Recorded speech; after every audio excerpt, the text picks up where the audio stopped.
प्यारे बच्चों, विज्ञान की वर्चुअल क्लास में गवर्नमेंट हाई स्कूल महाराजगंज से मैं चंद्रश्री पांडे आपका स्वागत करती हूँ। आज के इस वीडियो में हम प्रकाश के अपवर्तन के बारे में जानेंगे।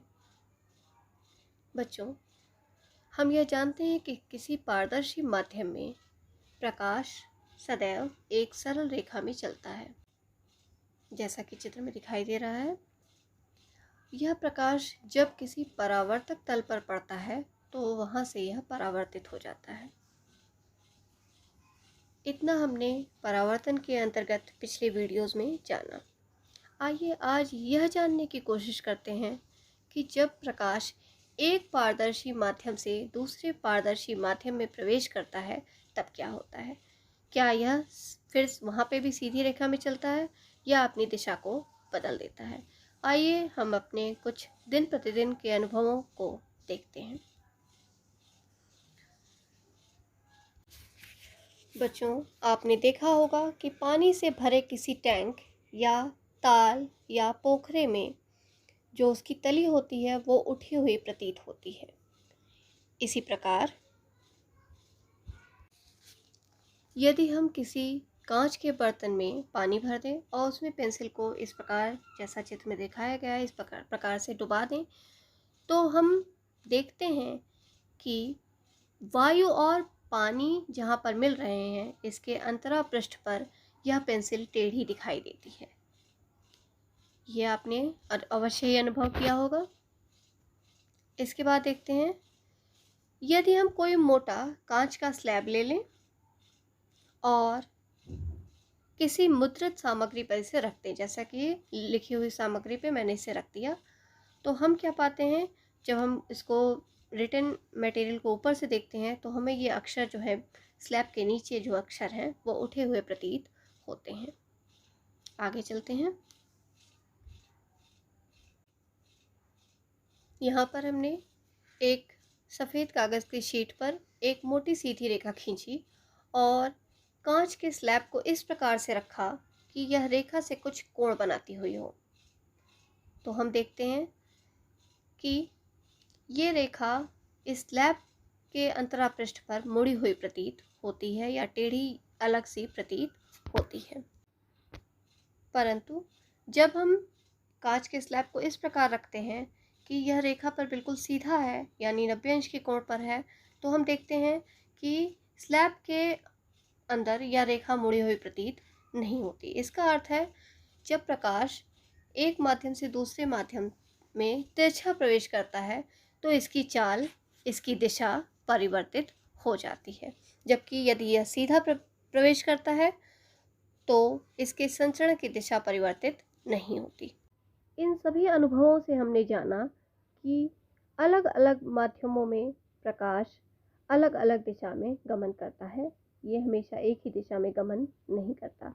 आइए इसे कुछ क्रियाकलापों के द्वारा देखते हैं।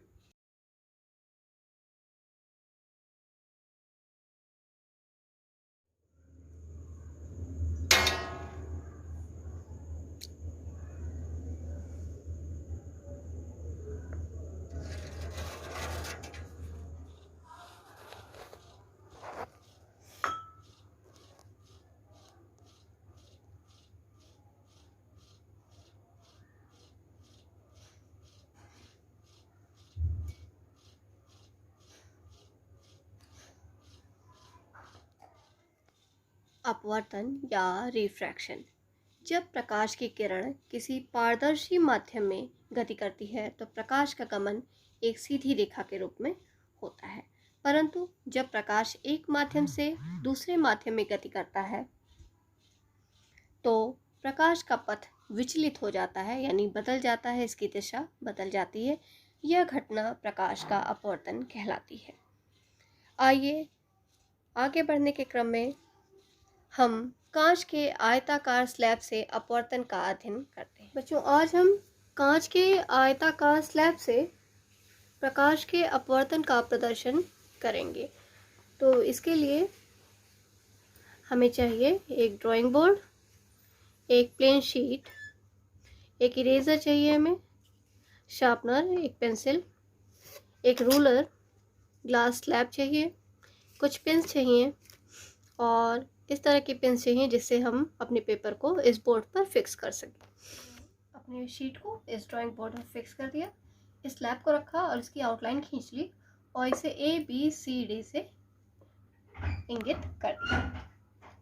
अब हम क्या करेंगे, 2 पिन्स लेंगे इस तरह की और इसको बिल्कुल वर्टिकली यहाँ पर ऐसे लगाएंगे सीधी रेखा में, और वर्टिकली बिल्कुल सीधी होनी चाहिए पिन्स, ऐसे लगाएंगे। इस प्रकार से लगाएंगे कि ये प्रकाश की दिशा को इंगित करे। जैसे मान लीजिए ये 2 पिन्स हमने लगा दी, E और F।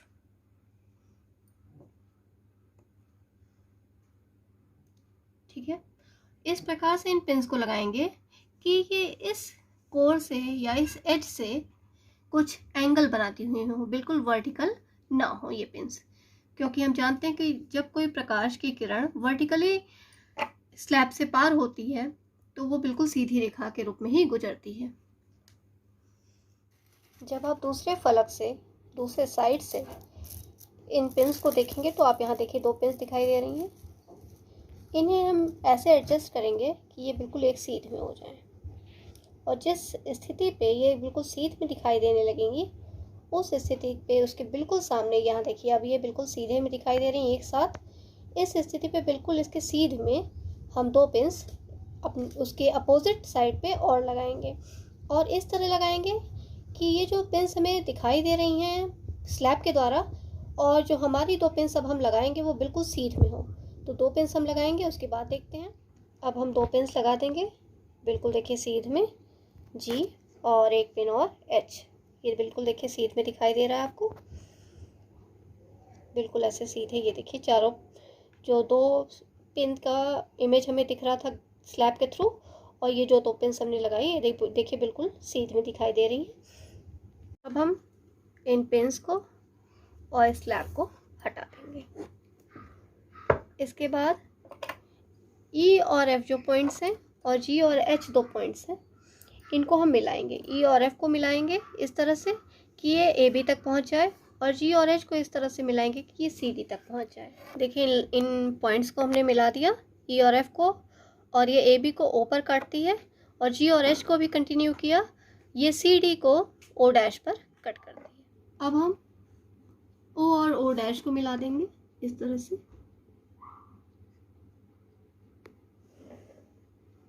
और EF को भी इसके पैरेलल आगे खींचते ले जाएंगे। इसको डॉटेड लाइन से शो करेंगे हम। अब यहाँ पर देखिए हम बिंदु O पर एक लंब खींचेंगे, इसे N डैश से शो करेंगे। O डैश पर भी एक लंब खींचेंगे, इसे M डैश से शो करेंगे।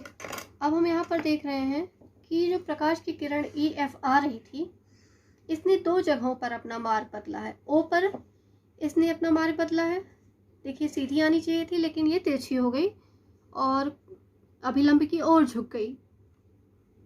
इसके बाद जब ये स्लैब से निकलने लगी तो बिंदु O डैश पर इसने फिर से अपना मार्ग बदल दिया और ये अभिलंब से दूर हट गई। यहाँ पर हमने देखा कि O और O डैश पर इसने किरण ने अपना मार्ग बदला है। यहाँ पे एक विशेषता है कि वायु से कांच में प्रविष्ट हो रही थी किरण, और जब दोबारा इसने मार्ग बदला तो ये कांच से वायु में आ रही थी। इसका अर्थ है कि ये जो विपरीत फलकों पर इसने मार्ग को बदला है, पहला फलक था वायु कांच अंतराल पृष्ठ, यानी जहाँ पर वायु और कांच मिल रहे थे, और दूसरी जगह जहाँ इसने मार्ग बदला है वो कांच वायु अंतराल पृष्ठ।